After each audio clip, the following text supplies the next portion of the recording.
রাফি গ্রামের কিশোর প্রযুক্তিপ্রেমী। সোহাগ তার বন্ধু একটু বোকাসোকা। দৃশ্য শুরু হয়, রাফি বসে আছে বটগাছের নিচে ফোন নিয়ে ব্যস্ত। সোহাগ আসে দৌড়ে। সোহাগ হাঁপাতে হাঁপাতে, ওই রাফি, তুই এখানে কি করিস? ফোনে কি এমন জিনিস? রাফি গম্ভীর ভঙ্গিতে, শান্ত থাক ভাই, এখানে দাঁড়ালে 4টা 5G আসে। সোহাগ চমকে উঠে, 5G মানে সেই শহরের ইন্টারনেট? গ্রামে কিভাবে? রাফি এই বটগাছের ডালগুলা সিগন্যাল ধরে।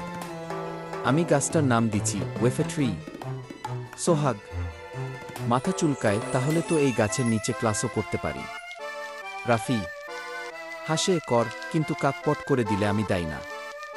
সোহাগ চমকে, আরে বা পরে কাকডা মনে হয় ক্লাস পাস করাইতেছে।